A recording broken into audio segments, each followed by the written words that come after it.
Ducks fans, are you ready? You are listening to the Ducks and Pucks podcast. This is the number one home for Anaheim Ducks talk and analysis. Here we go. Welcome to the show. This is your host, Mike Walters, along with my co-host, Eddie Richard, and we have a mega show for you. Plenty of things to cover with the Ducks. The trade deadline has been completed. We'll talk about some of the moves around the league, obviously the stuff that the Ducks did.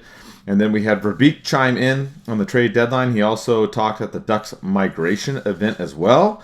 So we will go into all of that. We have tons of fan questions from you guys. You guys are really animated, and I understand with everything that's going on with this team, unfortunately. And so we'll break all that down too. We will also talk about Bettman visited the Ducks, talked a little bit about the OC vibe and some of the future around Anaheim. And the Van shoes, we will talk about those as well. So plenty of stuff on this show. But before we start, we got to go with our normal thing. Eddie, what are you drinking? Give me 1 second while I take this shot.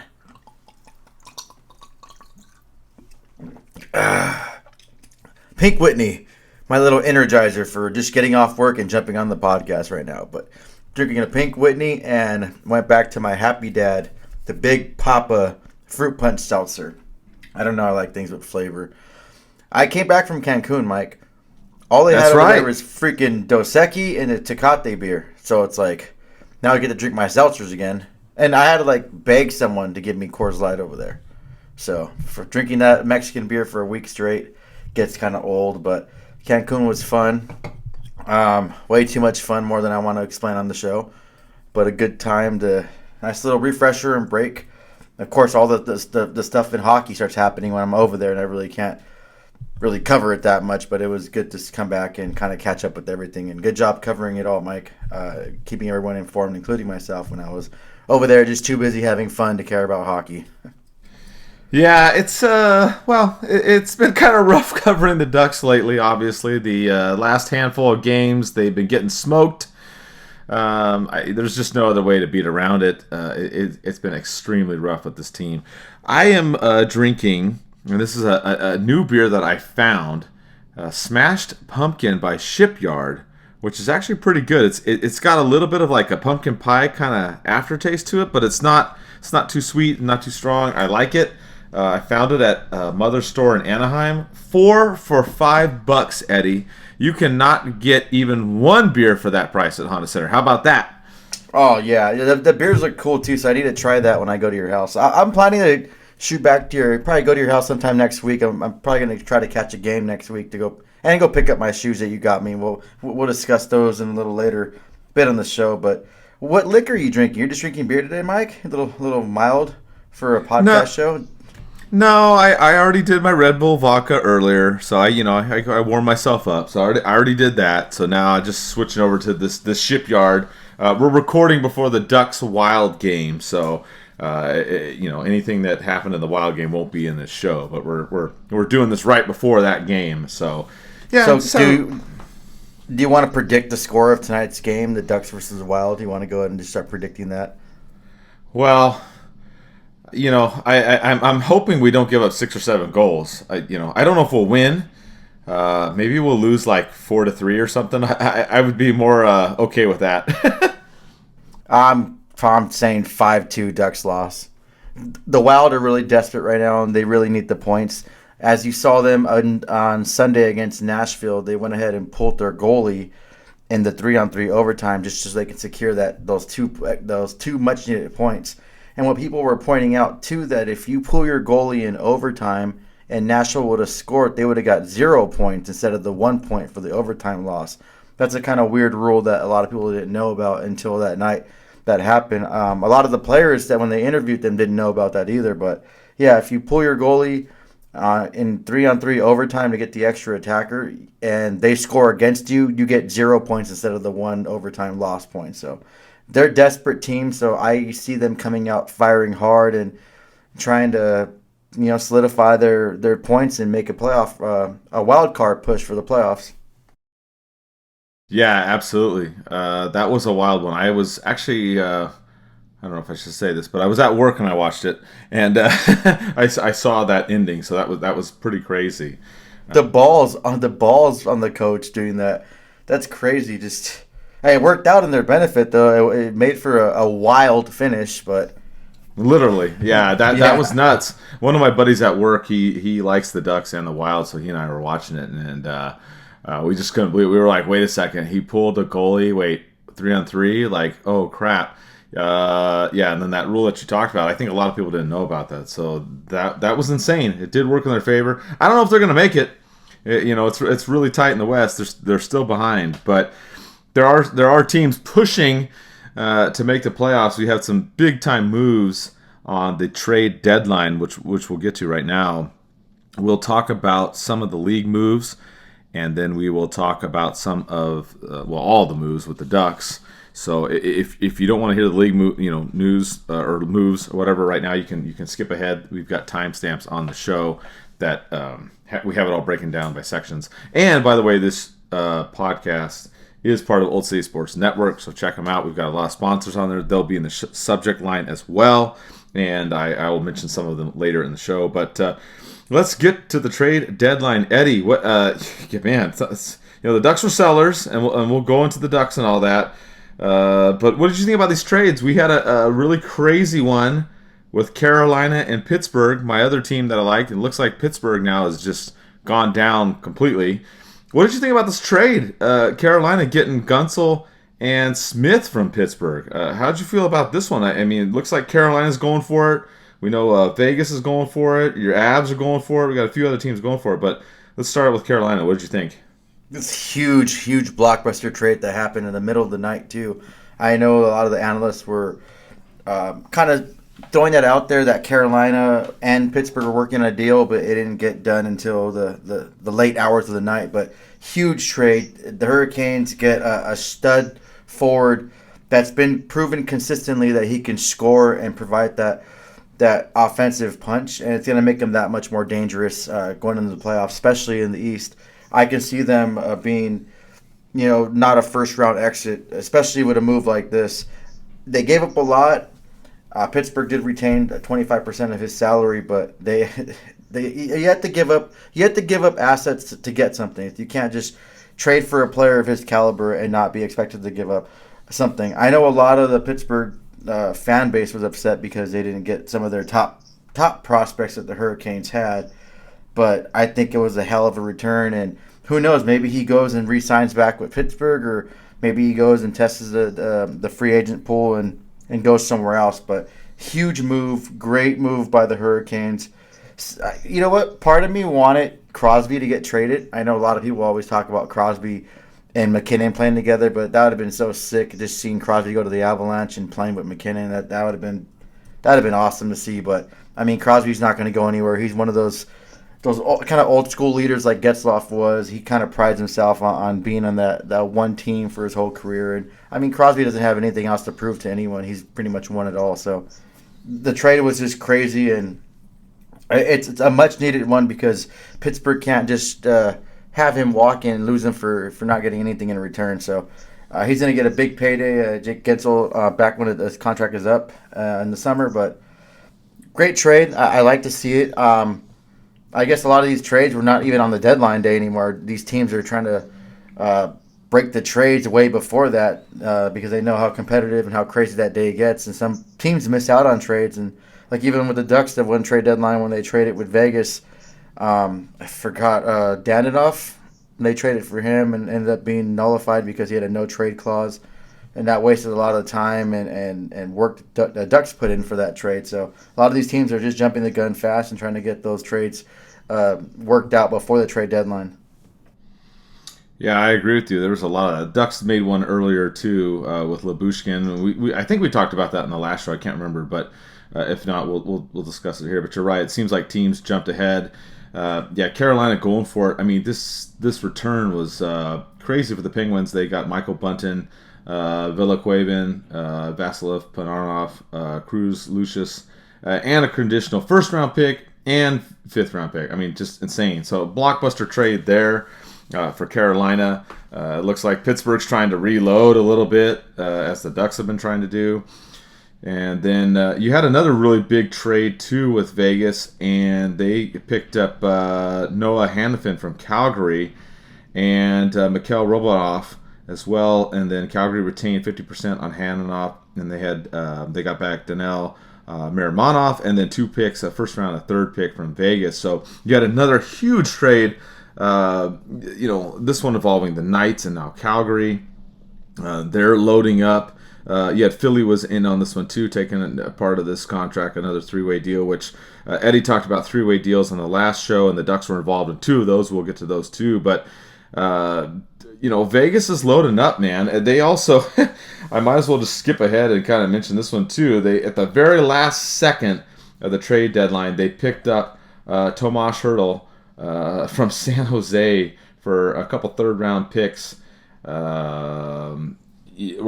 got a couple third-round picks, and then they gave up a first-round pick and forward David Edstrom. Kind of crazy, man. I mean, Vegas is going nuts. They also got Mantha as well from the Capitals for a second-round and fourth-round pick. Vegas extremely busy, and they're going for it too. So you got Carolina going for it. You got Vegas going for it. Well, we'll get to the Avs too. Your Avs went for it as well, and the Rangers, a couple other teams that we'll discuss. But what the hell with Vegas, man? They're going for all these players, and I see these jokes too of a Vegas jersey with the number 24 on it and LTIR because we know that Stone's going to be out for a while, and now they've got Hertl who's out, for a while, and everyone's joking saying, "Oh, they're all going to be back in the playoffs," because you know the rules in the playoffs with the cap space and all that, which is funny because Verbeek actually talked about this with Hayward too in the Ducks migration, and I'll table that till later in the show. But dude, I don't know, where do you want to start with this Vegas team, because they made these trades, a big trade, a 3-way trade basically with Calgary, but a 3-way trade with them in Philly, the San Jose one, and the Washington Capitals. I mean, they're going nuts. They're in a playoff wild card spot. Trying to fight it out, maybe end up in the top 3. It just depends on the day of the week where they're at. But craziness going to Vegas. What do you think, Eddie? Well, you know what? It's typical for Vegas. Everyone knows Vegas is a big gambling city. They're gambling. They're putting all their chips on the board, and hopefully, in this case, they want the house to win, so they can take home another Stanley Cup. And yet, you have to credit their GM and their management over there to be doing that, to have the balls to go all in on your team and have that confidence of the core that you have already established, and then bringing on these new top names. But Vegas has always, since they've been in the league, that they like making big splashes. They like making their presence known. And a lot of people are pissed off about how they're using the long-term injured reserve for the cap, whatever it's called. But you know what? Why is everyone so mad at them? They found a loophole in the rule book. I mean, more power to them. Yeah, is it annoying? And some of their fan base is annoying? Yes, it is, absolutely. But, if the Ducks were doing this, or if you guys listen to this podcast and you guys follow other teams too, if your team was doing that, you're not going to see anything wrong with it. I believe Tampa Bay did it. Toronto's doing it too. I think Toronto has the largest cap hit right now of the long-term injury reserve used. I know they have a few players that aren't going to be playing at all, but let's just hope the league regulates it, and it's not one of those things where you're kind of lingering in an injury on purpose, and you're just going to come back first game of the playoffs. It looks kind of weird when you do that, but yeah, Vegas is all in. I'm looking forward to seeing them in the playoffs, and there's no doubt in my mind that they'll squeak in and make the playoffs. And they might even finish with third in the Pacific Division, not even a wild card. So who knows? And once you get in the playoffs, anything can happen. You've seen teams that weren't projected to do anything, surprise teams. I'll go back to a few seasons ago when Columbus made the playoffs and they beat Tampa Bay Lightning, and Tampa Bay Lightning was that dominant team that everyone thought was going to win, and they ended up getting whooped by the Columbus Blue Jackets. So the whole thing is getting to the playoffs. You never know what can happen. You never know when the team can just catch the right fire and just really click on all cylinders. So more power to them. But you know what? They made the whole trade deadline more interesting.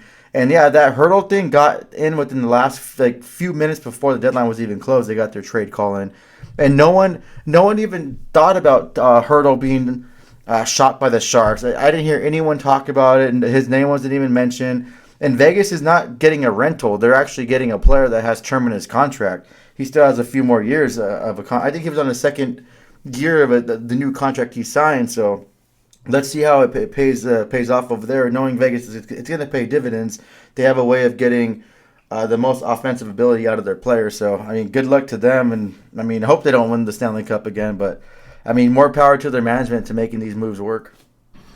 Yeah, it's funny. I'll kind of skip ahead. I won't go too much into it, but at the Ducks migration event, Verbeek talked about it, and he kind of echoed what you said, Eddie. He's like, well, they found a way, a competitive advantage, and he's like, if I was in the same position, I would try and find a competitive advantage too. So exactly. I mean, a lot of people can hate on Vegas, but it's almost like the tax code in the U.S.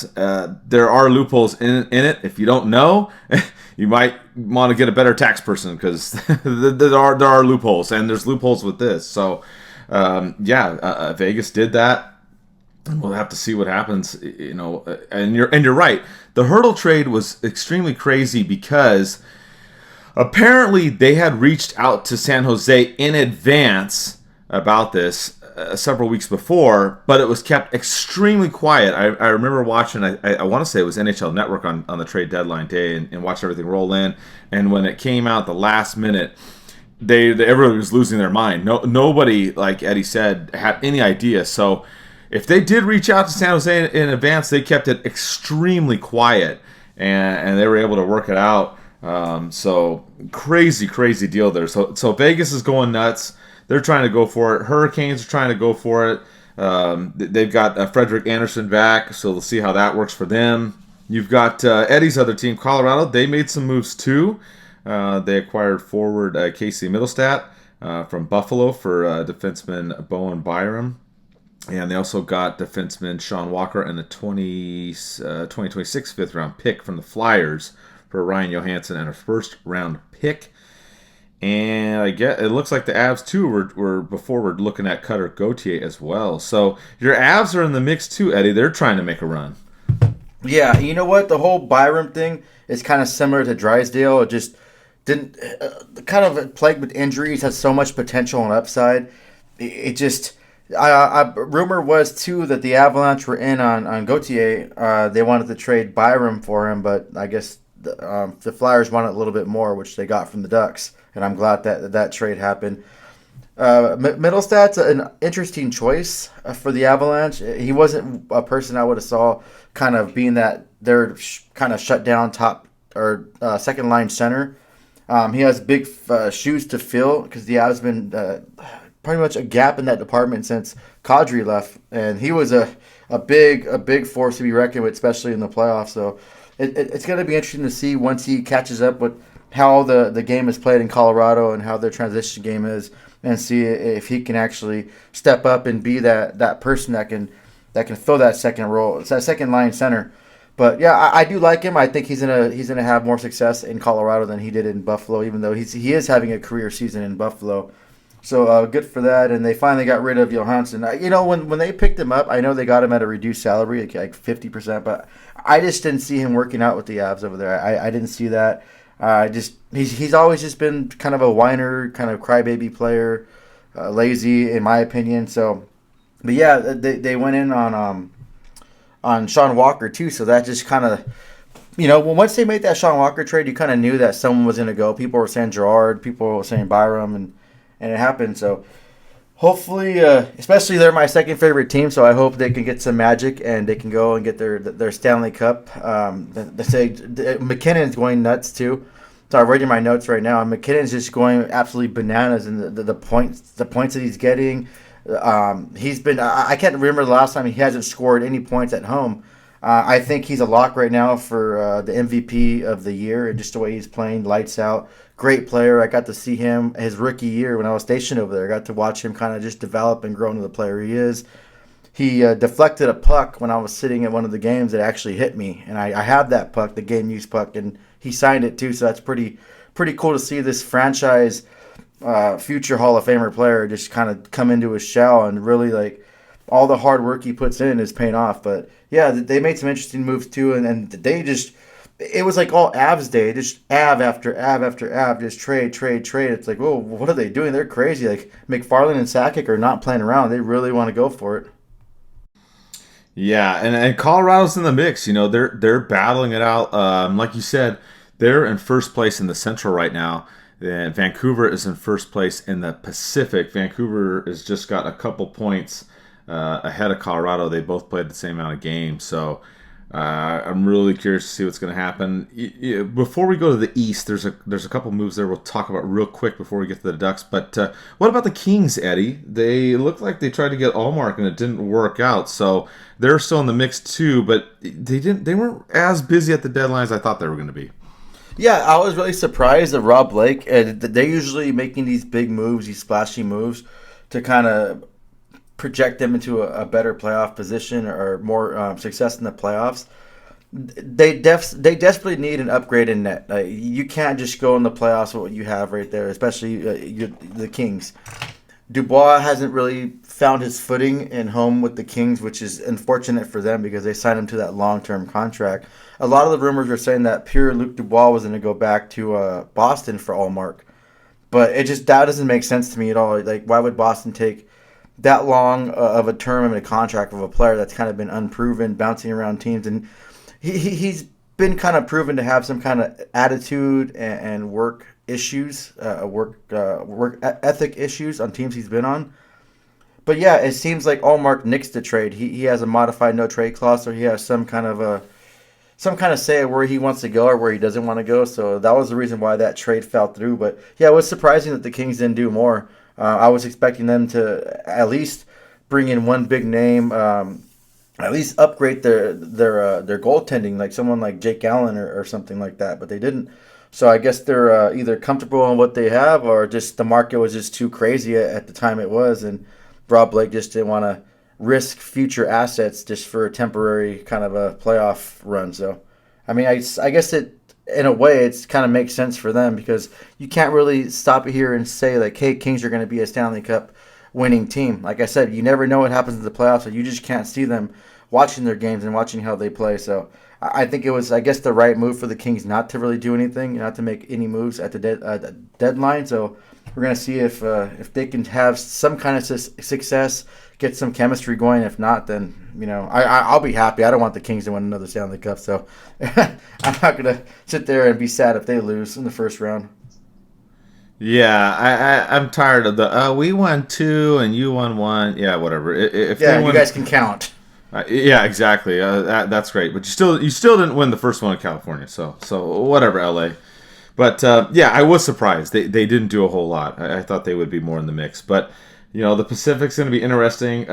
We'll get to it in a minute because the Ducks obviously traded with the Oilers. But before we get to the Ducks and whatnot, let's talk a little bit about the East and what they did. And actually, this almost happened with the Ducks too. But the Rangers did acquire Alexander Vinberg from Seattle in exchange for a 2024 second-round pick and a conditional 2025 fourth-round pick. Seattle retained half the salary there. New York's trying to go for it too in the East. There were rumblings that Henrique and Vetrano might have ended up in New York, which I thought was interesting as well.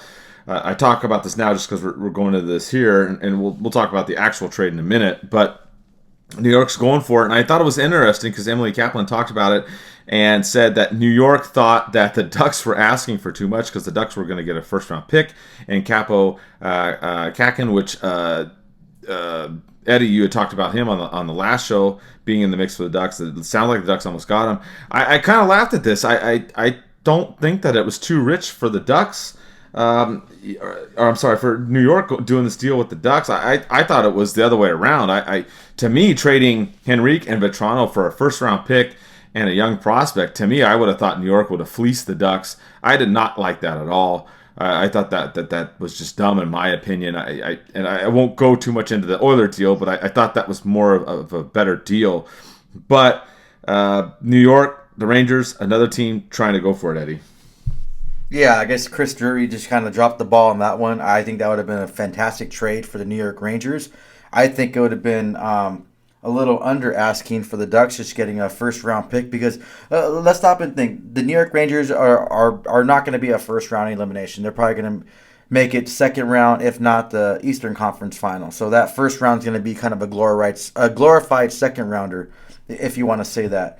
And then Capo hasn't really proven himself. I know he's been giving more ice time and minutes, but it's looking like that pick's going to be a bust. And I hate to say that because sometimes a change of scenery can kind of change the players the way he does things, and he can just be a kind of a late bloomer and really just come to form soon. But I think that would have been a great trade for them, and the Ducks should have kind of gave Capo the opportunity to play those big time minutes, to get in those dangerous situations, to get the power play time that he wants, because they can. The Ducks are in that position where they can afford to take chances on players like that. But I think that would have been a hell of a deal. They get Henrique. Henrique has proven himself to can hold a second line center spot, but on the Rangers he could probably drop down to that third line and still be a factor. Vetrano's been going crazy, and he just found that scoring touch this season. He could provide it and sparked a lot of the offense for the New York Rangers, and you still have him for another year. So it would have been something that I would want to see, and I can't believe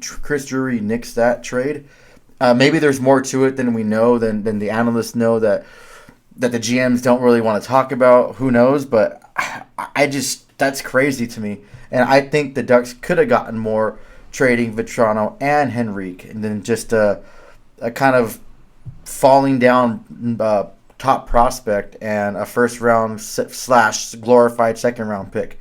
So, I mean, that would have been a good trade for the Rangers. I'm kind of glad Chris Drury nixed that, though, because you don't want to see the Ducks getting fleeced like that, and then you see Vetrano going crazy and helping them score. You see Capo not working out. That glorified second round pick doesn't pan out for anything. We just kind of gave up two players that a lot of teams are interested in for pretty much nothing.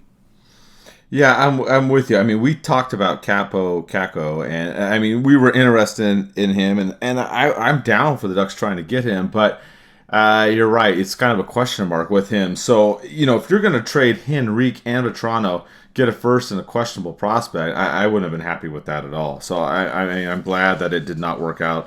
I think the trade with Edmonton was much better, which I'll hold that for a second. We got a couple other teams real quick just to mention before we dive into all the Ducks. But you had Tampa Bay also going for it. They acquired Anthony Duclair and a 2025 seventh round pick. Again, San Jose in the mix with some trades here, and that was in exchange for Jack Thompson and a 2024 third round pick as well. And then you also had the Devils. They had, obviously goalie issues. They got Capo Kakinen. I hate that. I get those two names mixed up. So if I do that, I'm sorry. I might have done it earlier, but they did that. But they also traded away, for Vitek Vancic. So, and a seventh round pick. So they did a little goalie swap there with New Jersey and San Jose.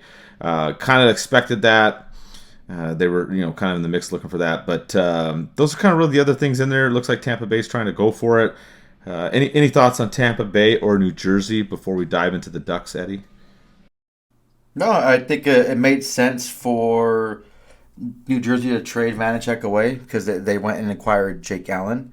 And then it's a little funny thing about Duclair. He's one of the only players in the National Hockey League that represents himself. He doesn't have an agent, so when he negotiates his contracts, it's just him negotiating it for himself. So I think that's kind of a little interesting fact and cool. And he's so fast. Like he has so much talent, and I think he'll thrive on Tampa Bay Lightning, and I think he'll do a great job. He played for the Florida Panthers and a pretty good job with them. So hopefully they regain some magic with him, and he can just kind of go back to his scoring ways when he did in Florida. But yeah, the rest of the moves are just kind of moves that teams needed.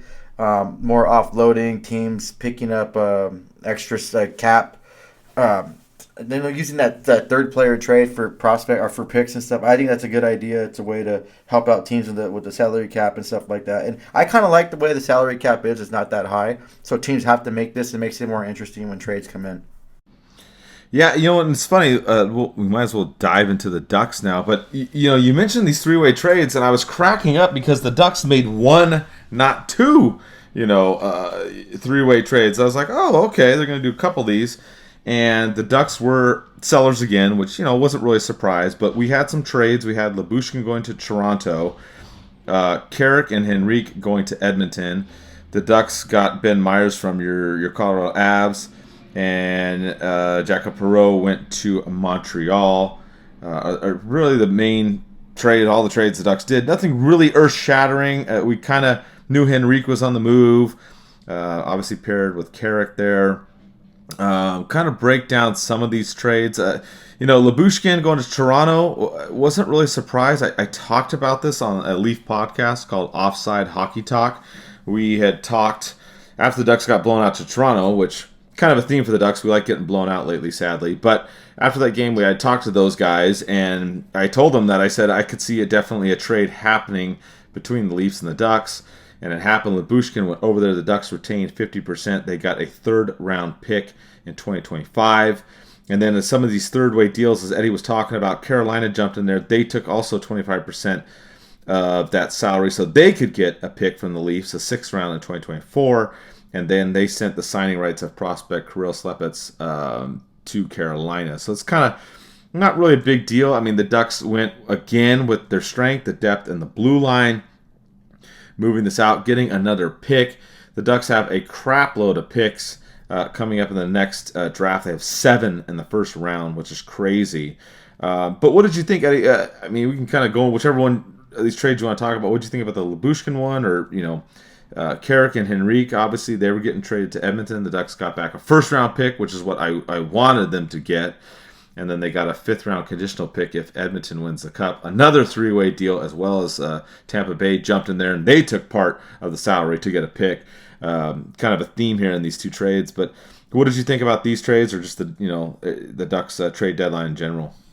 I think Lyubushkin to Toronto makes a lot of sense. He's been on there before. They know how he plays. He knows their system. And I think that kind of benefits. But I think it benefits both teams. I think this trade with Toronto is fair for both sides. The Maple Leafs get a good depth defenseman that they can rely on in that bottom role, that bottom 6 role. And they know what they're getting into. Like he's familiar with their system with some of the guys in the locker room, so it's going to be an easy transition for him to go over there and just kind of play the game that he knows. He knows the Toronto media, how it is, so it's not going to be like a culture shock going from an American team to a Canadian team, how scrutinized they are with the media. So I think that makes sense. Carolina stepping in too, just get a 6th round pick. Those are usually diamonds in the rough, but you never know who you can pick with the 6th round and what they can turn out to be. But yeah, I like this trade. I said I think it's a fair one. I know I was bitching about before. I would hate Henrique to go to Edmonton when we talked about this before, but of course he goes to Edmonton. But yeah, I think they're going to help. Henrique and Carrick are going to just be an immense help when the Edmonton Oilers get into the playoffs. I think these two players can bring a lot more than what they see, especially what they've done on the Ducks and this bad team, especially Carrick. I think Carrick is one of the most underrated players out there. He's that kind of grinder, meat and potatoes kind of guy, that sandpaper guy you want. Did you see that fight too, Eddie? What happened? Eddie, did you see that fight too when Carrick first went over to Edmonton? Yep. Good Lord, dude. Woo! Welcome to Edmonton. He dropped the gloves. And a new player comes to your team, you fire up the boys, you fire up the fans, and everyone gets all fired up. And then you have Perry there too. So Perry and Henrique played together, and they have that kind of thing. So it's not you go into a new team, you have some faces you've seen before, and I'm really happy for Henrique. Henrique has been a great Ducks player. He's been nothing but a true professional and always great around the fans, and his work ethic is really up there. So it's just like I wish him the best. I hate to kind of cheer for Edmonton to go win the cup, but I wouldn't mind seeing Henrique or Carrick both lift the cup. I think they brought a lot to this organization, and they worked their ass off despite being in a terrible situation of what they call the Ducks of how they've been. But yeah, I think the Ducks, or these two trades that they got so far that we talked about, I think it's a good win. It's a good win for Anaheim. I'm glad they held their own, and they wanted to not just give these players up for nothing. I know Henrique could have got traded last year, but apparently the asking price was a little too high, and Verbeek didn't want to back down on that. So I'm glad he didn't, and I'm glad he got exactly what he wanted to out of these two guys. And I think it was like on the migration thing that you put, or I've read it somewhere where I guess there was multiple teams interested in both Henrique and Carrick, so it wasn't just Edmonton Oilers calling about them. And I'm sure a lot of the teams that made trades for those centers Probably inquired about Henrique, especially Henrique, but also Carrick as well. Yeah, they, not to get too far ahead because we'll talk about that next, but yeah, at the migration event, he did say, Verbeek, that there was 5 or 6 teams interested. And obviously we touched on New York a little bit earlier, and Verbeek said that he got what he wanted out of this trade. And it does kind of sting a little bit, I'm not going to lie, going to the Oilers, right? Yes, Perry's over there as well. It's a division rival. If they would have gone to New York, it would have been like, okay, they're over there. But I did not like that deal with New York with Capo Caco. I just don't. I thought the Ducks got fleeced in that. I don't know why they, like you said, Drury and them backing out on that one. It doesn't make sense to me. I think Henrique and Carrick going to Edmonton for that price is favorable. I heard whispers too. Whispers. I don't know if it'll happen, but people are talking about Henrique coming back next year. I don't know if that'll really happen though, because the trend seems to be to try to go with the younger players and stuff like that. That seems more like a Bob Murray type deal, is to trade someone and bring them back. Obviously we've seen that with a few different people in the Ducks organization, like Beauchemin, for example. That happened a couple times, but I don't know if that'll happen, and I don't really expect that. But the way that this deal went down, I'm happy with it. I think the Ducks, that's fine getting a first-round pick and a fifth-round pick, which could be a fourth if Edmonton wins the Cup. I don't think they're going to win the Cup, to be honest. And if they do, please bookmark this and go back and talk shit to me.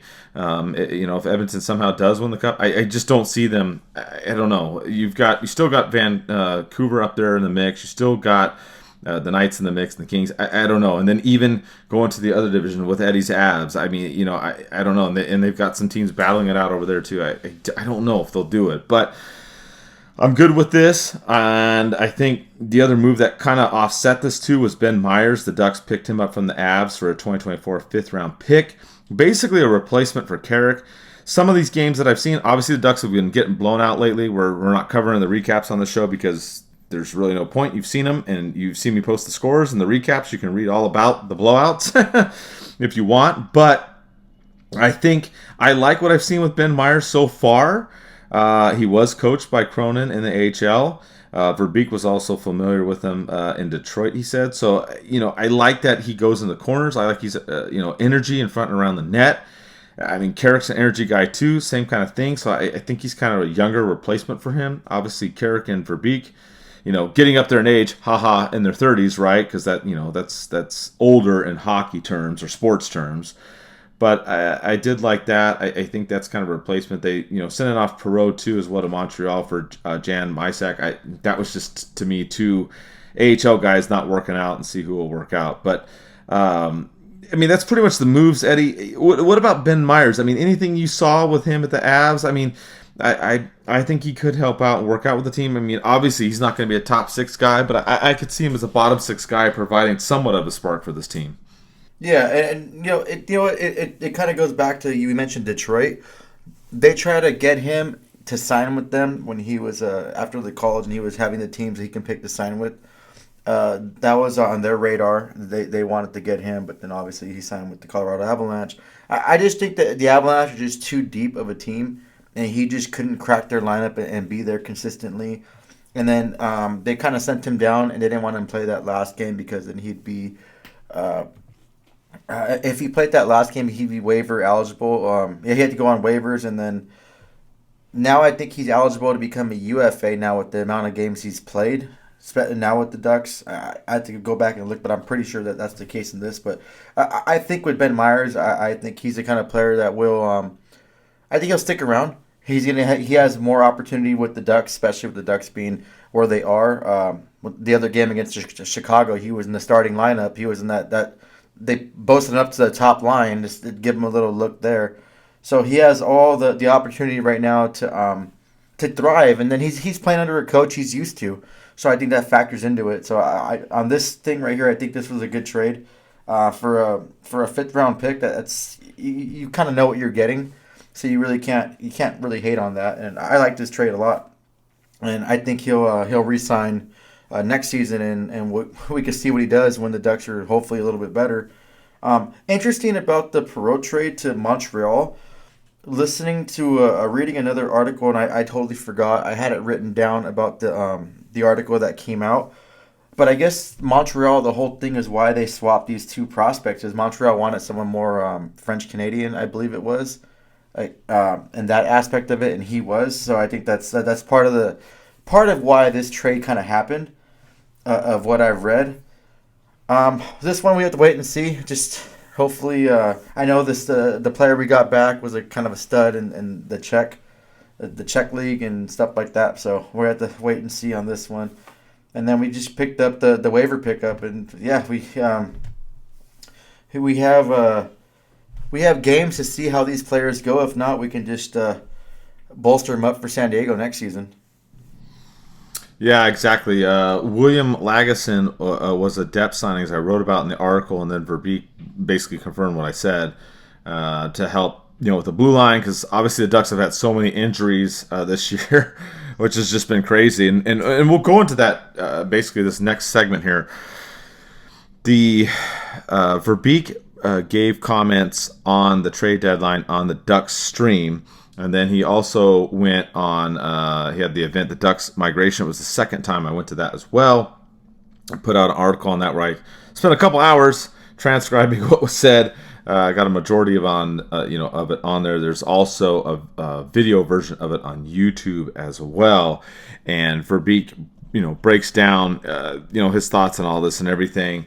The big thing that he talked about initially on the Duck stream is he said, yes, there was, many teams with Henrique and Carrick. He then said at the migration event there was 5 or 6. It looks like this last 20 games, or it's now less than that, but at the time of the event, it was about 20 games. He said that a lot of the young players are going to be getting ice time down the stretch here. He plans to keep Zellweger up the rest of the time and just kind of see how they go. And that's going to kind of be the roadmap for the rest of this season. We're still without Carlson, which he mentioned at the migration event, had a concussion. They were hoping that he would be back against Minnesota.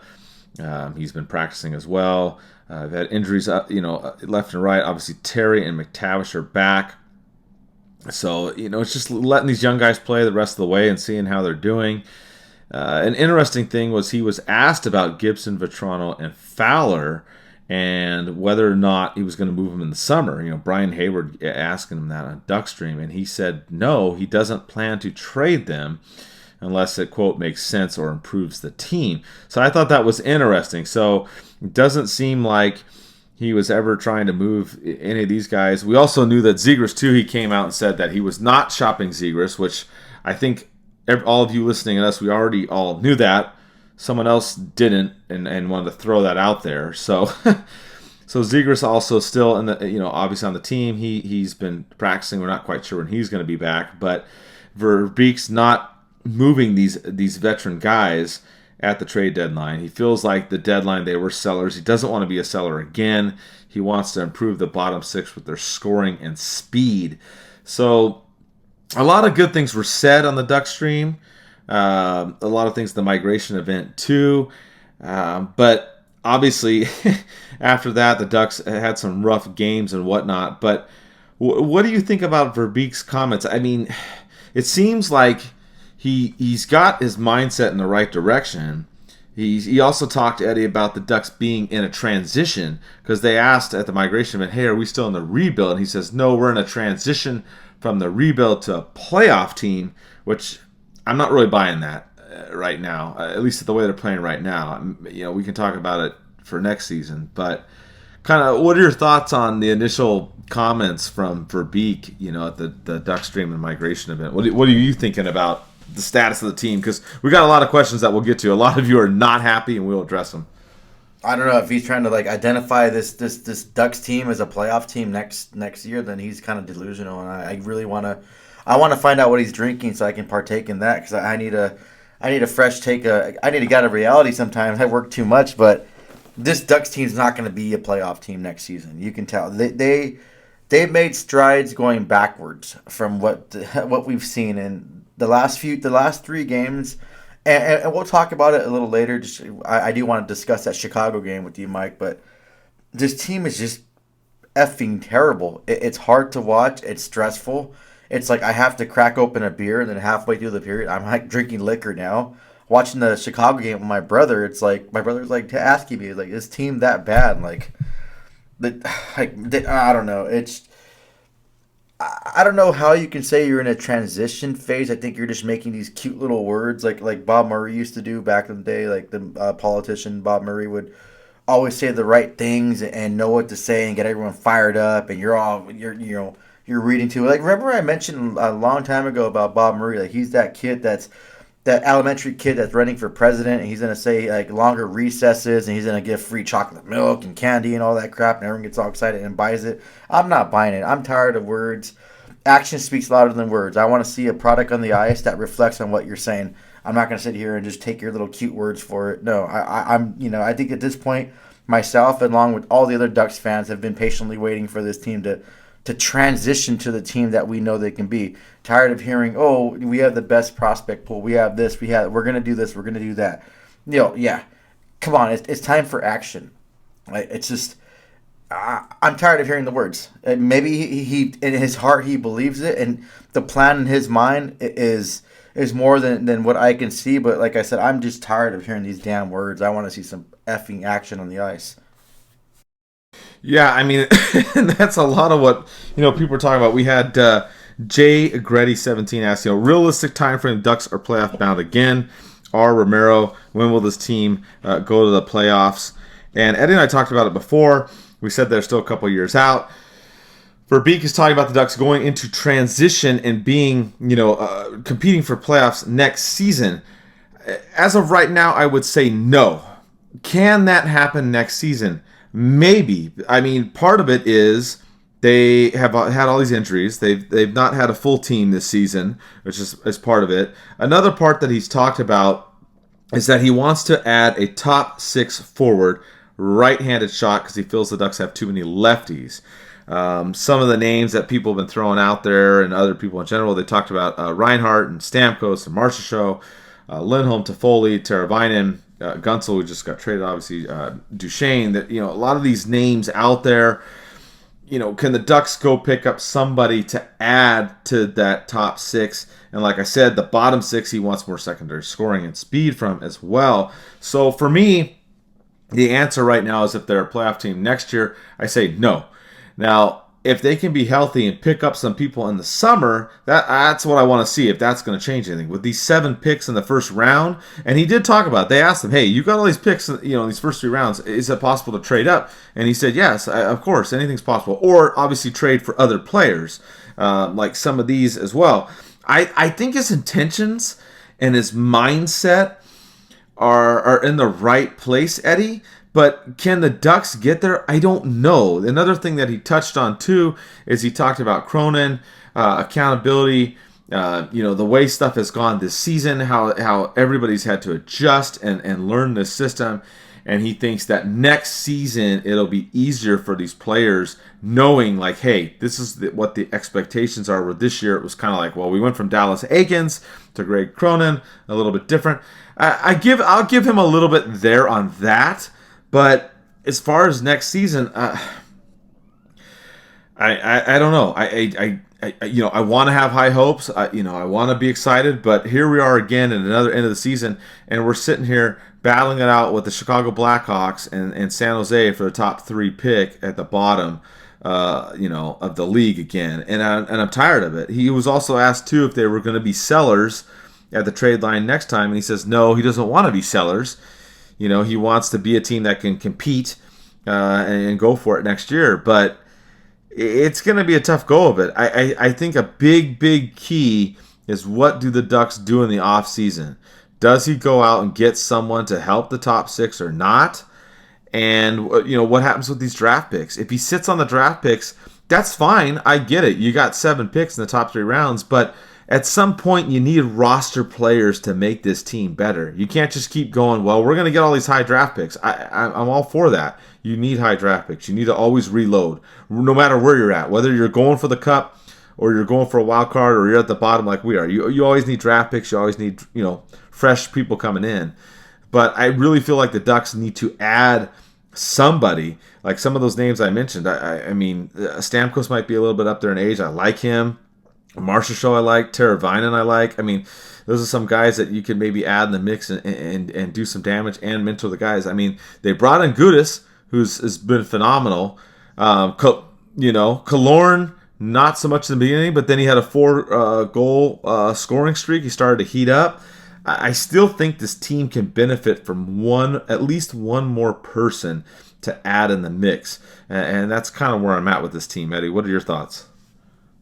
Yeah, you know what? Like the whole Verbeek's comments too about I'm tired of the excuses. I don't like excuses. I'm about accountability. I don't know, maybe because I work in a professional environment right now, or I was military, but you have to have accountability for everything. And I don't care if you're getting used to the new system. You guys are professional hockey players, get paid a nice amount of salary. Obviously, not as much as the other 4 major sports, but this is your career. This is your job. And him just kind of like, it's making, maybe I'm reading more into it, Mike, but no, it's just, you should be winning now mentality each and every game. Obviously, this whole tanking last season backfired because the league's going to do whatever the hell it wants. The league already had this whole thing planned out for Bedard to go to Chicago no matter what. So, there's no point to tank anymore because, like I mentioned before on shows, when you have to go after the lottery draft and you have to have all these people go and convince you that it's not rigged, that's bullshit. It's rigged. Come on. I'm not an idiot. But these games, the Ducks should go into each and every one of these games wanting to win. Go with that mentality. Improve your game. Improve special teams. Cronin should be in there getting on their asses. Do the Tortorella effect. Tortorella would not allow this team to be this bad without consequences. Yeah, people talk crap about him and because his beliefs, his personal beliefs, so they kind of rain it down to his professional coaching. But that guy gives a damn about his players and he wants perfection. He expects that from his players and he wants nothing less. And that's exactly what being a professional is about, is having nothing less than the best. And the performance and the product on the ice has not been. And the excuses of, they're getting used to it next season. Okay, what happens next season when the Ducks are 0-82?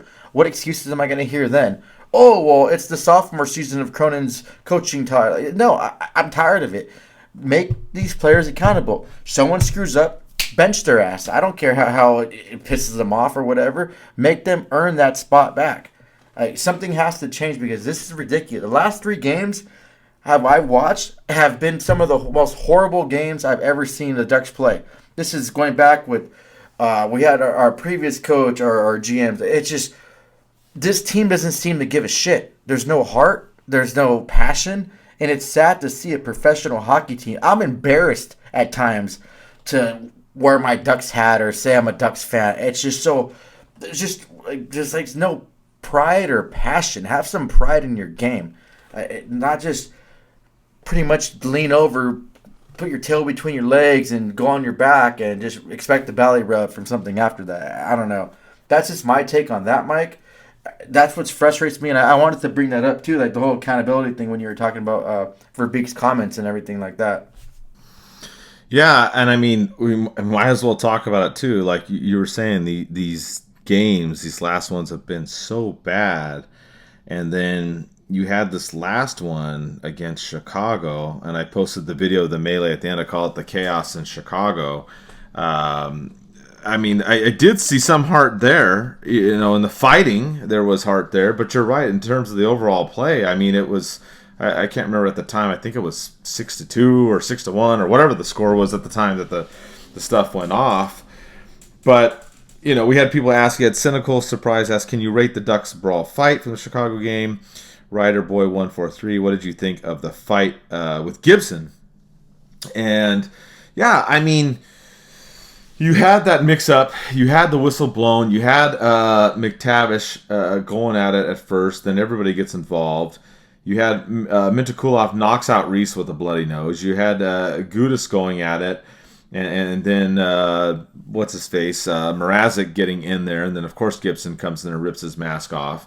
Mrazek gets to still play, but Gibson doesn't, which, that's another thing I don't like is with the referees and all this. And, I'm really curious just to see how they respond from that game, because you're playing Chicago, another team, at the bottom, just like we are, and you lose, which, I'm not at this point. The wins and losses don't really matter to me. I mean, the whole tanking thing, like Eddie said, I've never been a fan of that. I know people post that on social media and think it's funny. I'm just not really a fan of tanking. And if you ask the players, they're not a fan of tanking either. But you play this game against the Blackhawks and you get smoked. I mean, it started out okay. It was 1-0 Ducks, and then it was 1-1. And Ducks went up, 2-1. They were doing okay. Leeson was playing a great game, and then all of a sudden they tied up 2-2. And then after that, all of a sudden it was just Chicago scoring all these goals, and the Ducks just went down the drain. It's just horrible, and a lot of you are upset. You had Joe Cael Joe asked, why do we suck so bad? JOMH12222 asks, the team's bad. Is there a disconnect with management and the coaches?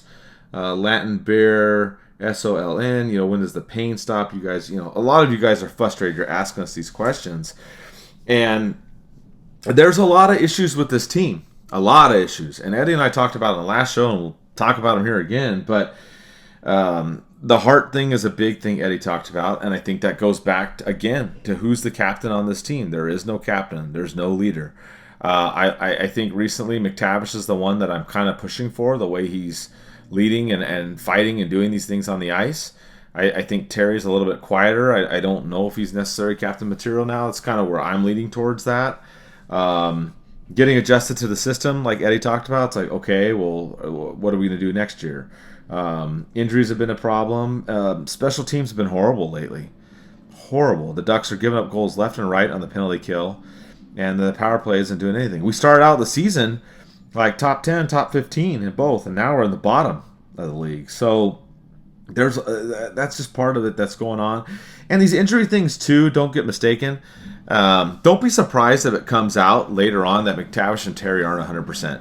If you watch the games, McTavish is still having ankle injuries. He's not 100%. He's not cutting. He's not having that burst of speed like he has. And Terry's shoulder's fucked up. It is. It's not fucked up to the point where he can't play. He's playing, but he's hurt. So these guys, and I'm not trying to make excuses. I'm just trying to tell you what's going on right now. Terry and McTavish do not look like they did at the beginning of the season. They're hurt. They are. So I'm really curious to see what kind of update we get about them towards the end of the season. So to me, it's a combination of things. I think the heart thing is a big problem. And Cronin called him out, too. I can't remember which one of these games, because they've been all awful lately, but he came out and was just saying, like, I don't know what's up with these guys. I'm telling them this and that. They don't, they're not following this. Their lack of discipline. You've seen that, too. Yes, the refs suck. They call bad things, but you've seen the Ducks take stupid penalties, like Killorn going to the box and he slams the door and he gets the extra 2 minutes. Like, just stuff you can't do. It's just a spiral that's going down. And honestly, when I look at the rest of the season, the best thing that we can do is get the young players in there, get them ice time, get them playing time, get them geared up and ready to go for next season. And I'm with Eddie too. If players are doing stupid shit, then just bench their ass. Some people talked about Zegras and like saying, hey, Zegras shouldn't play the rest of the season. I don't completely disagree with that. I think maybe he should get out there if he's healthy enough to get a little bit of playing time.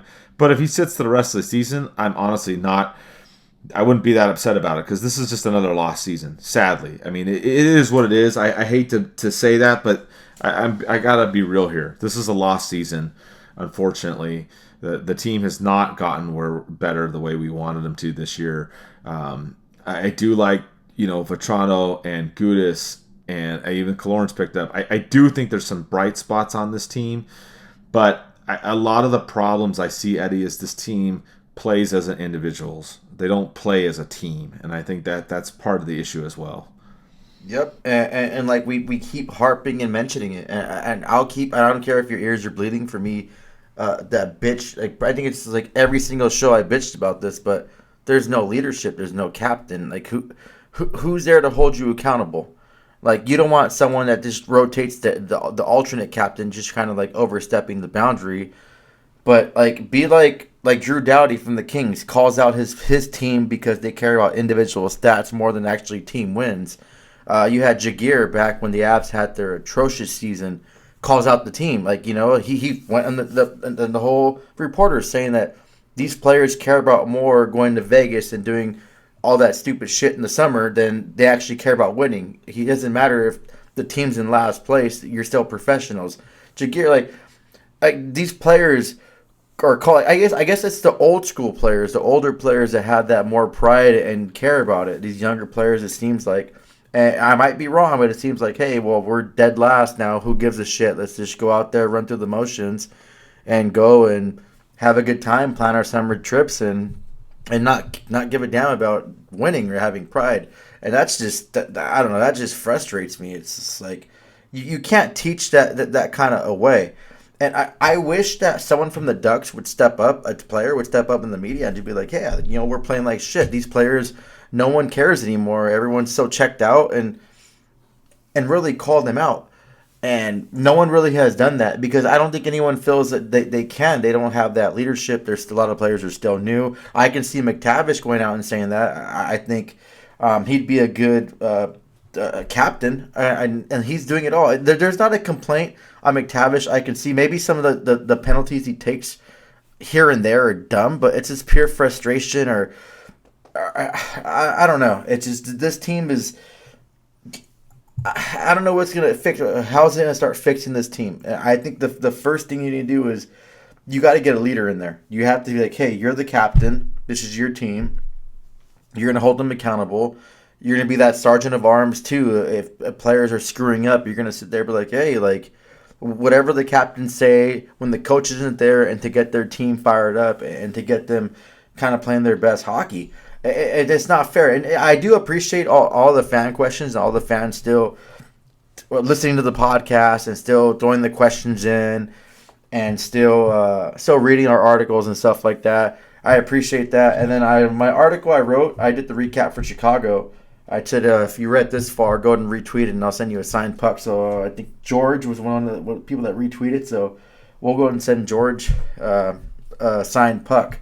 So thank you, George, for listening and reading along and retweeting that. So, but yeah, Mike, something significantly has to change, and it doesn't start when the preseason starts. It starts now. Like you have to, like people. I always say you fail your New Year's resolution because you say I'm going to wait till the first to make a change. Real change starts exactly that day you want to make a change. I don't believe in New Year's resolutions for that reason. So if these players in their mind saying, hey, well, next season we're going to play better. I'm going to do something better this season. Or I'm going to be a better player. I'm going to do this. If they have that mentality right now, they already failed. That's a failure. That's on anyone's part, too. That's a life thing. If you're in your mind saying, I'm going to change, I'm going to do this next week, then you already failed yourself. Real change starts exactly right now. And these players have to have that in their mind, but it just doesn't seem like it. Like I don't know what's going on with this team. They're just completely checked out. And you see players like McTavish. So like McTavish is still going out there, and even though it doesn't seem like he's 100%, he still plays that with that passion and fire that he wants to win. And then I know Killorn slamming the door, but you know what, Mike? I think these referees are just being bitches. These referees are so terrible and so prematurely ruining the game. I don't know if Bettman's part of that, trying to water down this game, but I don't like the fact that this league is appeasing to all these new fans that are so scared about fighting and so, oh my God, you can't do that, like PC fans. What about all the old fans that made this game, that made your game thrive, that are bringing it up? You're just kind of screwing them over. We had a beautiful situation that could have blown up a viral moment that would have brought more fans watching Gibson and Mrazek go at it. A nice little goalie. Who doesn't like goalie fight? Maybe the select few of these brand new wussified fans. I don't know. But that would have been an awesome moment. And then Gibson gets what? He gets the misconduct? Like for being that third man in? It's like, what the hell? What happened to this game? Like, I mean, it was cool to see that little mini, what if you want to call it a brawl, and I guess in the hockey aspect of it now. But man, you know what though? I pointed that out too. Minty, that dude could throw some blows. I thought that was good as at first throwing those blows. I was surprised that it was Minty doing that. Like, whoa, don't get on his bad side. I think the Ducks found a really good pickup in him, and he's only going to get better. Another thing too, you did mention, Mike. We have to bring in a roster player. We have to bring in a player that's going to that's established already, that can bring new fire and blood, that has that itch to win. It's not used to being in the situation where the Ducks are. I mean, obviously, with the Ducks situation they are right now, we're going to have to overpay. The cap's going up about $5 million next season, so and the Ducks have enough money to pay. You mentioned some of the names, too. I wanted to bring out Jake Gensel. He'll be a UFA. He's looking for a new team. Who knows? Maybe the Ducks can kind of like offer him a little bit more money than other teams would or can afford, and bring him in to kind of help bolster up that top six. Or plug him in the line of the top line, and he's been proven a good goal scorer all throughout his career. Sam Reinhart is going crazy. I mean, it'd be cool, like you mentioned, Steven Stamkos. It'd be cool to have someone like him, or like a Matt Duchene. Matt Duchene is one of my favorite players, especially watching him in Colorado. But like you said, they're a little bit too older from where the Ducks are going to go. If the Ducks were more established and they were like that playoff contending team, then I'd say them. But yeah, something has to change drastically, and it has to start now. And Verbeek has to make that change. Cronin has to make the change. I mean, if this happens next season, Mike, like, who are we going to blame now? We already got rid of the GM. We got rid of the coach. We have new GM, new coach. What next? They fire the owners? Do we just relocate Anaheim because they're not playing that well, or switch them? Send the Anaheim players to San Diego? Send San Diego players over here to Anaheim? Like what happens after this if Ducks just can't get over this hump and they're just as bad next season than they are this season? Yeah, I mean, you hit on a lot there. My bad. I was a little rant. My rant was going on. I've been holding that in, watching those 3 games. And yeah, I do cover this with you and stuff, but sometimes I just want to. I want to fan as a fan. I just want to just voice my frustration out, and I haven't. And there was. So sorry it was so long, but I'm pretty sure a lot of fans would agree with my overly long rant right there. No, you're fine. I mean, I agree with you. And that's something one of our buddies, Tom. Tom O_WM or WB, excuse me, says, what needs to change to prevent these blowout losses? 3 games in a row where they've given up 6 or more goals against. And had a new fan, Tiff1468U, says, new Ducks fan here. How did the Ducks become so bad? How do you stay cool after a bad game? It's been frustrating. For me, I've had people ask me that. And I have a punching bag that I hit, after the Ducks lose and get mad. This game against Chicago, I lost it, and I probably haven't lost it like this in a while. But my better half was out of the room, and she came running into the room because she thought someone broke into the house and I was fighting somebody. Because I was literally screaming so loud at the TV. I was so mad. Because Mrazek just pissed me off. The stuff that he was doing and the fact that he did not get kicked out of the game and Gibson did really ticked me off. And it's like what you said, Eddie, too, with the refs. Kaloran slams the door. Okay, whatever. You have some of these things, but they get kind of bent out of shape and upset. And I just didn't have, I was just done.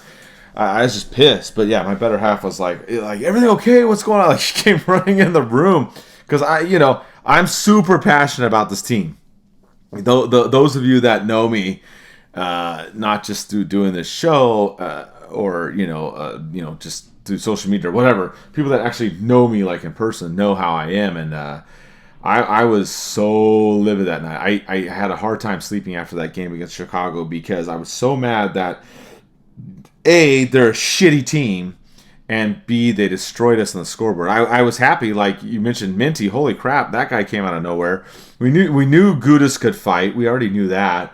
McTavish body slams the dude. I was all for all that. I was like, all right, let's go. But yeah, it just something's not clicking with this team. I mentioned that too. Like, they did that bag skate after that 5-0 loss to Montreal on the road. I was like, I wonder if they did that against the game against Chicago. Like, I don't know what they need to wake up, but I go back to this, and maybe some people don't agree, but you had Getzlaf, a guy that, dude, he was a fired up dude, and anytime there was a bad call, And yeah, he did mouth off to the refs, maybe too much. But if there was a bad call or someone did something against somebody, he was always in the mix. He always stood up for his players. He always led the team, and was just that guy on the ice and the locker room. So we need that, and I think that's part of the problem. Who is leading this team? And I know I harp on it, and Eddie harps on it, and some other people are like, oh, it's okay, just have 3 alternates and blah, blah, blah. No, that doesn't work. Someone needs to run the team. I know there's a couple other teams that have alternates around the league. Great. Good for them. Cool. I hope that works for you. It doesn't work for the Ducks. It just doesn't. Plain and simple. That's a huge, huge problem with this team. And they got to stop playing like individuals. They got to start playing together as a team. And I do think the injuries are a mix in there too as well. I just think that they can't stay healthy, and that goes back to another thing that Eddie and I have talked about that a lot of people don't talk about is the chemistry. The Ducks' chemistry with the forward lines has been screwed up. It's been screwed up. It has. Even as we're recording now, the Ducks are going to play Minnesota. Now Carlson's not playing in this game, so that we thought he was going to be back, but now he's not back. So, and we've seen that. We've seen Terry in and out of the lineup a couple times, McTavish in and out of the lineup a couple times, Carlson in and out of the lineup. Shit, even Fowler took a puck to the face and had the Franken stitches. It's been rough. So I think the Ducks need to try to gel and get into some kind of groove and be competitive again for these last handful of games. And then they're going to have to regroup in the offseason and then try and pick up somebody, like some of the people you talked about, Eddie. I look at Stamkos just because the Tampa Bay connection there with Verbeek. That's why I look at that. I don't discount these other players, Reinhart, Marchessault, Teravainen, Gunsel, Duchesne. I don't, I'd be happy with any of these guys. I think they need somebody like that, a guy to come in that's got experience to help this team. That's another part of this puzzle. I think that will fix it and get them going on the right track. But that's really all I got on that. I know we got some more league news and some stuff with the Ducks to wrap up. Anything else kind of with the Ducks that you want to add, Eddie, before we kind of go to the last part of the show and wrap up? Yeah, I mean, you said it perfectly. Like, I think we're doing a great job describing this team as kind of what we do, unbiased sometimes, but then also talking about it as a fan perspective. And it's real frustrating, and I can tell your frustration too. And I'm frustrated as well. But, I still support this team, and I'll still be here day in and day out. I'm planning to go to a game next week. I'm trying to shoot for the Tuesday game. I want to go watch the Ducks play again. It's been a while since I went to a game. My personal life gets really busy. But, yeah, something has to change. And like you said, I agree, Mike, bring a roster player. You mentioned Stamkos again. I wouldn't mind bringing him in, throwing the C on him. Teams have done that before. They signed a player, a free agency player, and made him captain. He's a bona fide leader. He's a leader of Tampa Bay. He knows what it takes to win. He's not afraid to speak up to his players. Like someone like that. I mean, we have to establish something. If next season we come in next season and they're still running this whole 3 alternate thing and they're just trying to see if that works, then management failed their team already. You have to have a leader. Name anyone leader. I don't care who it is. Name Gibson leader. Put the C on his freaking mask like Luongo did in Vancouver when they named him captain. I don't care. You have to have some kind of leadership. You have to change. And Cronin and Verbeek have to adapt to the variable change of the league. The league changes so much. Teams are bolstering up. You see Vegas. You see Vancouver. All these teams are bringing in just a stacked roster. You have to do that to be competitive in this league. And if you're not willing to do that, then what's the point? Then let fans know. Let the fans that have season tickets that spend their hard-earned money on watching these teams, watching the Ducks play, and season tickets, let them know, hey, we're not going to do shit. We're not going to name a captain. We're just going to be pretty much, we're going to keep being fucking pathetic until we feel like things are going to change. And then let them know so they can just cancel their tickets and they can spend their hard-earned money on doing something else. Because something is, it's not right. It's frustrating. It's irritating. It's like borderline, like, man, like, what am I going to do next? Like, am I going to watch badminton? Just stop watching hockey now because the Ducks are pissing me off that much. But yeah, I think we beat a dead duck enough on this, Mike. hopefully we'll see some improvement tonight against Minnesota when the team plays in the next few minutes here. And we'll go from there. But like I said, we have to do something, and you hit on a lot of points, especially on our little script that we have right here. You put up a lot of good points, and I'm going to thank you, too, for the transcript, Mike. The transcript, I know it takes a long time. I did that when I was in college and I was writing for the paper and magazine. That's a bitch to do. So you did a great job on that. I'm sure a lot of our fans appreciate you taking the time and effort to actually do that, and so they can actually have a kind of written thing and hear that. And thank you for the invite, too, for that. I wish I was going. I'll just say that my leg was not 100%. My foot, that's why I couldn't really walk, so I couldn't go. But hopefully next time we have one, I'll be more healthy and enough to go. But after a Cancun trip, I couldn't make it. Yeah, no worries, man. I mean, yeah, the transcription thing, it's a pain. I've used programs before. Braden helped me, our sound guy, a little bit with this one, but I still had to go through and edit and spend a couple hours doing it. So I got most of it on there, not all of it, but a lot of it's on there. So if you want to read it in written format, it's posted up on the website for Ducks Migration 2024. So it's on there. Then obviously the Ducks posted the video version on their YouTube. So there's that too if you want to listen to the audio as well. So yeah, we'll just kind of wrap up. Like you said, don't want to be a dead duck anymore. Let's kind of talk about a little bit of stuff around the league, which does tie into the Ducks. We did have Bettman visit the Ducks when they played Ottawa, and they won that game. But I thought it was kind of interesting. Bettman came on during the intermission as well, talked about the All-Star game, the draft, and an outdoor game coming to Southern California. So I was excited to hear all that because, we had our outdoor game against the Kings back in 2000 BC or something like that. I don't know what it was, but it was a long time ago that we played the Kings. But they're talking about that. I thought it was interesting. I'm curious. He was saying though that he wants the OC5 to get completed. That might not be ready for another 4 or 5 years. So it was kind of mixed. I was kind of happy to hear what he said, Eddie, but it seems like it's a little far off. Yeah, he's just bullshitting. He can eat a bowl of dicks. He's not gonna wait 4 or 5 years outdoor game.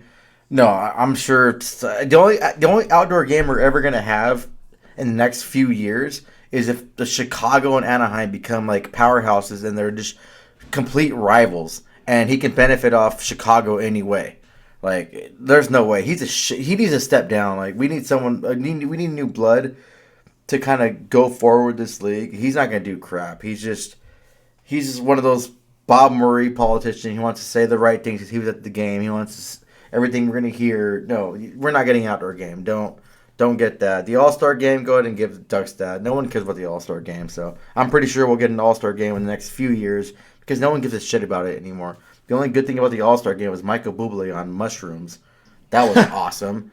And you know what? I'm going to DM Michael Bublé one day. I'm going to be like, hey, bro, can we do shrooms together? And get fired from my job, but hopefully he'll take care of me because he's Michael Bublé.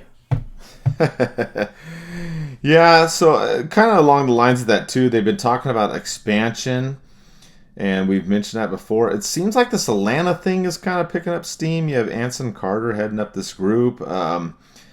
I'm really curious to see because Atlanta, they're doing something similar like how the Ducks or the Samiolis, I should say, who, by the way, they said they're putting in like $100 million to redo the Honda Center apparently at the Ducks migration event. That's pretty crazy. But Atlanta, they're doing a similar thing. They're building up a whole area and they want to have a hockey team.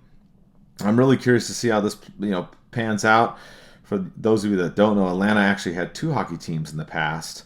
That didn't work out. It wasn't just the Thrashers. They had the Flames way back in the day that left and went to Calgary. So you've got 2 failed attempts. I'm curious to see how that works out. You've got Arizona, which, oh my God, that situation's still up in the air. Like, I do applaud the Arizona social media because they're like, we're here to stay. We're Arizona's team. They're posting all kinds of crazy shit. I do love the Coyotes social media team. I think they're doing a good job. But I'm curious to see if they end up in Quebec or Utah or somewhere else. Those are some of the other teams. Any thoughts on some of this expansion talk, Eddie?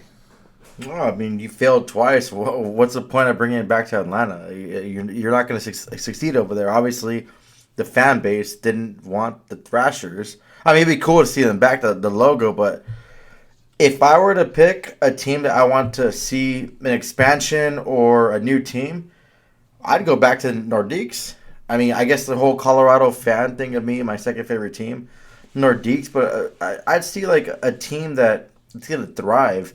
I mean, everyone talked crap about Vegas. It wasn't going to thrive. I mean, yeah, we haven't seen the dark days of Vegas yet, and their teams being like shitty, and see how the fan base reacts. But I think what Vegas did after that shooting, I think that they've solidified themselves in the heart of their fans, and the fans are going to be there when those dark days come. But Atlanta, what's the point of bringing it back over there? It's just no, it's not going to work. If I had my pick, Mike, I'd pick Quebec. I think that'd be cool to see a Nordiques logo again. Those nice, vibrant blue color jerseys. I don't know if you have any other cities in mind, Mike, that you want to see. I know Houston, Salt Lake City, Portland, all those cities have been talked about having an NHL team. But I don't know if you have any other ones that pop to mind that you want. Not really. I mean, I think I could see Utah maybe being in the mix there. I think you're right. Quebec would be a good fit. Yeah, that's really it. I mean, the ATL failed twice before. Why go for that again? But I don't know. They're gaining some steam, so I mean, they could try and do it there again. But like you said, it didn't work a few times before. So like, why are we trying to do that? So yeah, that's kind of where I'm at on that. I mean, I'm happy. I like seeing the expansion. I don't know how much more we need to do. Maybe 2 more teams to keep it even, but yeah, I mean that's kind of where I'm at with that. It's just something to kind of look at and see what happens. It seems like a lot of teams are trying to build up these areas like LA Live. Now we got OC Vibe, and it just seems like they're all trying to do something similar that's sustainable, where it's not just hockey, right? Like you want to go there to go out to dinner or a show or a movie or something like that. So. I mean, I get it. I mean, it makes a little bit of sense. But yeah, I just don't know about. I don't know. I'm not really sure when it comes to Atlanta. So, what's the team name though? It's gonna be the Atlanta Flame Thrashers or Thrasher Flamed. Like, yeah, exactly. Well, another story that came out that holy crap, that was crazy. Is 18,000 bobbleheads of Jaromir Jagr got stolen, Eddie. I didn't even know about this till you mentioned it. I was like, wait, what happened here? So apparently they had these bobbleheads made, probably from China. They were shipped to California, got stolen, and never made it to the Pittsburgh Sharks game. And then the another social media people I do like the Penguin social media. They put out a little video of Jagr with one bobblehead in his passenger seat and then driving to go get the rest of the bobbleheads, which I thought was hilarious. It's very funny, but like, who steals 18,000 bobbleheads? And like, what are you going to do? You going to put that shit on eBay? Like, you don't think people are going to find out? Like, what the hell, Eddie? Okay, Mike, I'm going to admit this in the show, and I'm sorry, and I might... This might be my last show of the season. I get arrested for a felony, but Mike, I stole the bobbleheads. I wanted them. I like Jaromir Jagr, and I have them in my room right now. It's crazy, 18,000 bobbleheads, and they make me feel good. I don't know why. I'm just having a bad day, bad week, watching the Ducks play. I want to do something crazy. Michael Bublé and I went and did shrooms, and we thought it was a good idea to steal them. So, no, I'm just kidding. No, that's crazy. Like, people steal anything these days. Like, I don't know if I mentioned in the last show, but on my truck, someone stole my tailgate. I had to deal with all that debacle, not having a truck. Had a rental. The rental was too expensive, and my insurance. I didn't look at my insurance. It didn't cover the rental, so I had to use my brother's truck here and there. It was just crazy. It was a big old mess. I can't stand thieves. Like, you're a thief. You're a piece of shit. If you steal crap and you listen to this show, do me a favor. Just cut this show off. Don't listen to it anymore, because I don't want you as a fan. But 18,000 bobbleheads. You know what? I think someone just didn't know what they were stealing, and they're gonna open their cargo thing like, oh, we stole we got this, and we're gonna make a bunch of money off it. Dude, you're going to try to sell those bobbleheads that haven't even been released, you're going to get caught real quick. Because when I was reading in the Athletic article, they have the feds that are investigating this as well. So it's like, I mean, good luck to you. You might as well just throw them out somewhere man. Or maybe, you know what? Maybe it's, you know what, Mike? Those traveling Yager people. Remember they always travel, like when he was going to play, and they always had all his jerseys on. And the with mullets. Yeah, they probably stole them. The FBI needs to look into them. I think they stole them. So we figured it out. Look at that. A podcast and a crime podcast. A hockey and crime podcast put into one. You guys have it all today on this show. Yeah, we should be like, what was it? Verbeek said at the Ducks migration that NCIS is what he likes to watch at the end of the day. So maybe we could be like NCIS Ducks and Pucks version or something. Yeah, we have to make sure we put that too. When we post this show, that we figured out who stole the Yager bobbleheads. So, and one thing I do want to mention too, I want to give a shout out to JoJo. I saw him at the Ducks migration event, and I'll put this on the show. I probably shouldn't, but they talked about superpowers, right? And what kind of superpower would you want? Aaron Teets, the president of the Ducks, he said, "Hey, I'll take being invisible." And then Verbeek said he wanted the laser eyes from Superman, and he said that he would use them to burn up somebody. I'm not gonna say somebody, but I'll say dressed in white and black and skates around the ice. And JoJo told me, he's like, don't write down your article, don't write it. So I just put the laser eye vision in there. But I thought it was hilarious. Verbeek was saying, yeah, I'd like to use it on some certain people. So if the NHL is listening to this podcast and they find Verbeek, I am sorry, but he just said, saying something about people in white and black. I don't know, that could be another team, but you know what I'm saying, Eddie? Oh yeah, I know the show's long already, but we're not going to record for several weeks after this. But you see, Tortorella refused to get off the ice when they kicked him out of the game. That was crazy. What did you think about that? That was freaking awesome. That's a coach right there that cares about his team. He wants his players to know that he stands for them, and the whole thing is now, I guess, a rule that the refs can't go talk to the coach, which is stupid. I think the refs are just being overly sensitive too. They get hurt, their feelings. I don't know what's going on with them, but that was dumb. And people kept calling him the Wolf of Broad Street. I'm not leaving, like that movie Wolf of Wall Street. I'm not leaving. Yes, that was the most. We should have.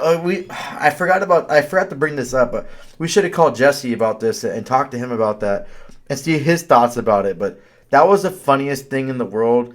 He got a 2-game suspension and a $50,000 fine, which the owner is going to cover the fine for him. That's just dumb.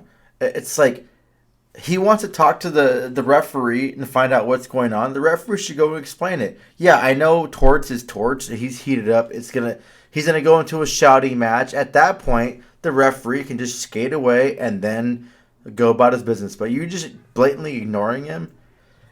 I think Torts, people hate on him, but he is probably one of the greatest coaches in NHL history. Just the way his personality is, and as much of an asshole he is, every one of his players always say that they always became a better hockey player because of him.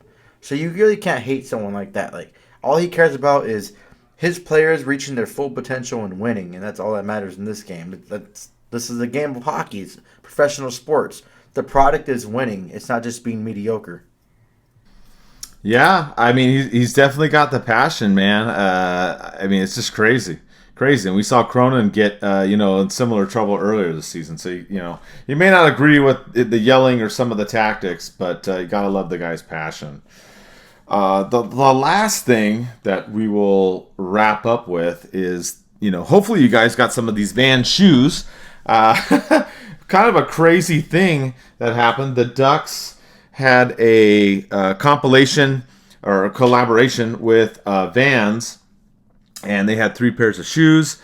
For the season ticket holders, you were only allowed to get the Mighty Ducks themed ones, the purple or plum, whatever color you want to choose. and green, the old school ones. You were allowed to pick those out. You were able to get as many as you did have season tickets. So if you had 2 season tickets, you were able to get 2, and etc. I was able to pick up a pair for myself and a pair for Eddie. And then they had them on the game, the one last on Sunday, where you basically had people lining up like crazy for this. They had 3,200 shoes. People lined up before the game against the Islanders. The store opened at 3, and you had to, be at the store to buy them. And within 2 hours, the 3,200 shoes were gone. So at first, I was a little annoyed because I wish I could have, like, as a season ticket holder, tried to get the black pair or the orange pair, like, had some options, right? But the Ducks did a great thing. They sold all those shoes out, and they put them up online. So those of you that don't, live in California or close by can order them. They're going to fill all the orders online, I was told. You have till the 17th of March. You've got to order it. You won't get the shoes probably till like June, but hey, you're still going to be able to get them, which I thought was great, because the thing that Eddie and I have talked about on the show is, and I saw some people doing it, is that they lined up at Honda Center, bought like 10 pairs of shoes, and started throwing them on eBay. So you guys that do that, you assholes that do that, try to buy stuff and resell it, and yeah, you are an asshole, straight up. I can't stand that shit. You just got destroyed, because everybody else can go out. You can get those shoes. So check the Duck social media. There's links on there. You can go on there and buy all, any of the pairs you want, whatever, and they will ship them to you. Obviously, now you got to wait a couple months. You couldn't have got them right away, unfortunately. But I was happy that the Ducks did that, because a lot of people were complaining in the beginning, like, hey, I can't go to the store, or I can't go that day. I can't get them. You're only going to sell in the store. So I think this is a big win for the Ducks, because I can't stand people, especially when they did the giveaways, when they had like the Mighty Ducks lunch pail, and I saw people walking out with like 10, and then they're selling them online. Pathetic. And don't get me wrong. Yeah, Pathetic. And don't get me wrong. If you've got 2 or 4 seats and you have extra and you want to sell extra, I totally get that. I've got nothing against that. But when you go in there and purposely load up on something just to try and sell and make a profit, you're an asshole. I can't. It just bugs me. So, and someone had posted a photo of someone buying a crap ton of Vans shoes that day to load up and sell, and then the Ducks had announced during that day that, hey, we're going to sell them online. So any of these people that are selling them on eBay, OfferUp or whatever, don't buy them from these clowns. Just go to the Ducks website, buy it from the Ducks. You'll get the shoes. Okay, you might be a month or 2 that you got to wait, but just wait. It doesn't matter, So I was happy with it. I like the shoes. I wasn't a big fan of the orange ones. The orange ones make me think of you. Maybe you're an inmate or somebody in a hospital bed. I don't know. I'm being honest here. I wasn't a big fan of the orange ones, but I really like the black and the purple and green. What did you think, Eddie? I know I kind of went off here at the end of the show about this, but what was your thoughts on the Vans collab shoes? No, I love them. First of all, I want to thank you for actually reaching out to me and getting me a pair.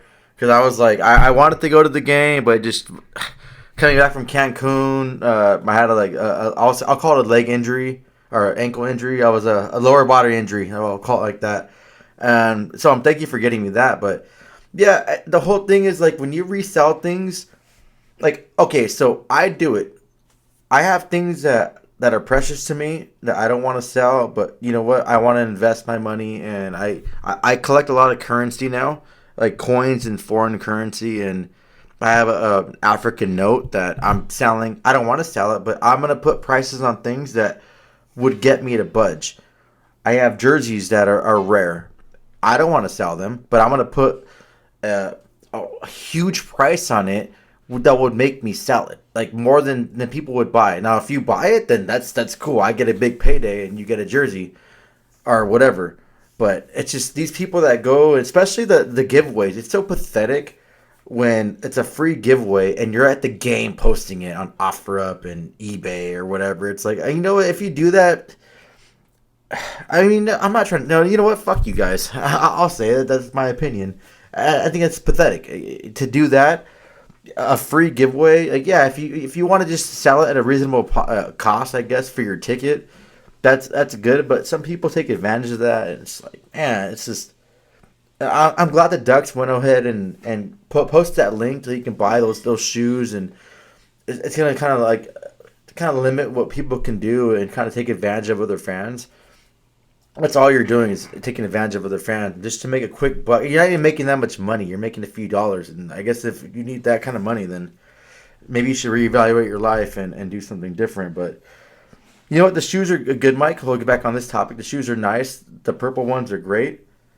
So you got me the what was it? Eggplant color ones. So those are awesome. So I'm looking forward to having those. I might take you up in the offer and get the black ones too. So we'll go ahead and see how those pull out. So I don't know, Mike. Which ones did you like the best, minus the orange ones? I think I still go with the old school eggplant, plum, purple, whatever color you want to give them. I think the old school ones are the best ones, especially with any of the Mighty Ducks jerseys. Yeah, can we talk about something? I guess that's unhockey related. Yeah, The issue with finish it off. you being no, I have okay. So yeah, I'll finish it off with this. Okay, well no, I have one more thing to talk about. But Mike, you're really tall. You're taller than me, right? Yes. How the hell do we wear the same shoe size? I know. That's what I wondered. Crazy. I know. I asked. I know. I asked you. I said, "What size?" You're like, "Oh, 12." And I'm like, "You wear size 12? I wear size 12." I thought that was pretty funny. We like Danny DeVito and Arnold and twins, or what, Eddie? No, we are, but I have a big foot. I have a clown foot, so I can't wear certain shoes, which sucks. Like I'm probably 5'9" with shoes on a good day, and I wear a size 12. Like that's crazy and nuts, and it's just embarrassing. So I can't wear certain kind of shoes without looking like a clown. But you know, and Mike, when you texted me that, I was like, "Thanks, Mike." That's all I needed. You to make fun of my shoe size again. But since we're talking about kind of fashion and shoes and stuff like that, I did want to bring up that I did make some custom jerseys for us, Mike. Some Ducks and Pucks podcast jerseys. I wanted to just do a little mock of them, and I might make a different style of them. I just did the first batch, the run of them. I did it from these guys at Hot Hockey. They've been making a lot of our jerseys for playing beer league over here. They made a team I play on Wednesdays called Was Kraken. It's a really, really great jersey, and the guys are so cool. My dad passed away last year, and I had them add my dad's nickname. Did it free of charge, so I really appreciate that. I got in contact with them via DM. Great guy. We had good conversations. He was willing to help out and do a small little order for us. So we're going to have those jerseys come away, and one of the jerseys we're going to actually give away on Ducks and Pucks platform. And if more people like it, or if you and I can get together, Mike, and we can kind of redesign it if we want to make changes. But yeah, if you guys are a beer league team or want something to do with jerseys, I would suggest checking them out. One of the guys, when I was doing the transactions, I found out they're from Rose Bowl hockey. You guys can look them up, but every tournament I've played with, their teams are always just like, holy crap.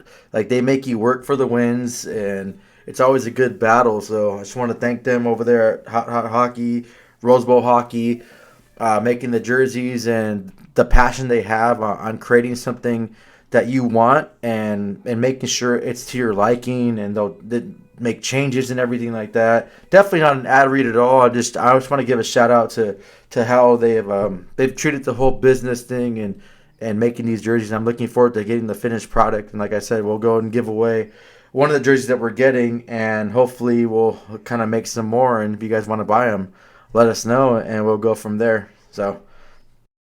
Yeah, I'm excited, man. It's going to be good, and I've got more Duck stuff too, Ducks related gear and stuff. So if you guys want anything else, check out tpnhockey.com. Plenty of stuff on there, and we'll do some more giveaways before the end of the season as well. And I'm glad you made those jerseys, Eddie. I'm really excited to see them. So it's going to be fun, and we've got some more stuff to post and whatnot.